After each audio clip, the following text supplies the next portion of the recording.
गुड़ पीठा से मकर संक्रांति के स्वागत को तैयार है ग्रामीण। मकर पर्व को लेकर उत्साह। मकर संक्रांति में गुड़ पीठा का भी एक अलग महत्व है। झारखंड में ग्रामीण इलाकों में विशेष रूप से इस पर्व के दौरान गुड़ पीठा बनाया जाता है। बदलते दौर में गुड़ पीठा बनाने की विधि भी बदली है, लेकिन जो स्वाद पुरानी विधि में है वो स्वाद नई आधुनिक दौर की विधि में नहीं है। पुरानी विधि से गुड़ पीठा बनाने की प्रक्रिया देखने को मिली चक्रधरपुर के बांझी कुसुम गांव के पास स्थित केंद्रीय विद्यालय के शिक्षक नील अभिमन्यु के घर पर, जहां लकड़ी के चूल्हे पर ढेकी कूटा चावल को गुड़ के पाक में मिलाकर तला गया और स्वादिष्ट गुड़ पीठा बनाया गया। शिक्षक नील अभिमन्यु ने बताया कि यह हमारी संस्कृति का सबसे खास पकवान है, जो विशेष रूप से मकर संक्रांति के दिन बनाया जाता है। गुड़ पीठा त्योहार को लेकर प्रायः सभी घर में बनती है। इसकी खुशबू हर घर से आनी शुरू हो गई है। त्योहार के दिन सभी एक दूसरे को इसे खास पकवान को बांटकर मकर पर्व मनाएंगे। वैज्ञानिक दृष्टिकोण से भी गुड़ पीठा का अलग ही महत्व है। गुड़ पीठा सेहत के लिए अच्छा माना जाता है। ठंड के मौसम में गुड़ खाने से गर्माहट मिलती है, वहीं यह हमारे हड्डियों को भी मजबूत करता है। नील अभिमन्यु के घर पर उनकी माताजी, बड़े भाई सभी मिलकर गुड़ पीठा बनाते हैं।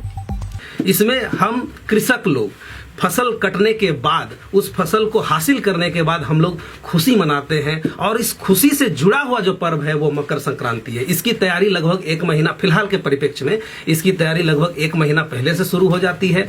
सब लोग जितने भी ग्रामीण हैं, सब लोग अपना अपना ड्रेस, कोई सिलवाने देता है, कोई रेडीमेड खरीदता है, तो महिलाएं अपनी साड़ी, अपने ब्लाउज, सारे कुछ जो है व्यवस्था में लग जाते हैं। और जैसे ही मकर पहुंचता है, लगभग 1 सप्ताह पहले, जैसे कि आप देख रहे हैं, हर एक घरों में गुड़ पीठा बनना शुरू हो जाता है और इसके साथ साथ मूढ़ी भूंजना शुरू हो जाता है, क्योंकि मकर संक्रांति में मूढ़ी के साथ साथ मांस का जो सामंजस्य है उसका बात ही कुछ और है जी। तो अभी जैसे कि मेरे घर में ये सौभाग्य मिला है कि गुड़ पीठा का विधि क्या है, उसका निर्माण की प्रक्रिया क्या है, कैसे बनता है, उसको दिखाने का। तो और एक चीज बता दूं कि ये जो है, जितने भी हमारे पूर्वज हैं, वो पूर्वज जो चीज भी शुरू किए हैं, जो भी, उसके पीछे कोई ना कोई कारण है।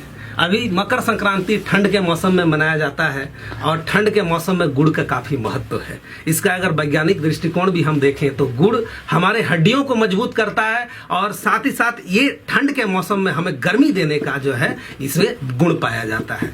तो ये मानना पड़ेगा कि हमारे जो पूर्वज हैं, जो भी फोरफादर्स हैं, वो काफी ज्ञानी थे। ये पीढ़ियों को, हमारे जो माताजी लोग हैं, जो बड़े बुजुर्ग हैं, जिनको कि ये विधि आता है, उनसे सरीखे से सीखने की आवश्यकता है, क्योंकि ये इतना मामूली चीज नहीं है। अगर इसका थोड़ा भी पाग गड़बड़ाता है, मेल गड़बड़ाता है कि किस आंच में गुड़ को जो है गर्म करना है, और फिर उसमें कैसे कैसे चूना देना है, कितनी मात्रा में देना है, अगर थोड़ा सा भी हम लोग इधर उधर करते हैं तो फिर पीठा नहीं बन पाएगा, वो फट जाएगा पीठा। तो ये भी एक प्रक्रिया है, बहुत इसका मतलब ध्यान रखना पड़ता है। तो आज की पीढ़ी को इसमें जो है ध्यान देना चाहिए, ये सीखना चाहिए, ताकि ये विधि जो है इसका संरक्षण हो पाए, और आगामी जो सैकड़ों सालों तक गुड़ पीठा जो है लोगों को, हमारी आने वाली पीढ़ियों को भी खाने का मौका मिलता रहे। आमंत्रण रहता है, कई मेरे मित्र, बंधु, कुटुंब सभी लोग आते हैं।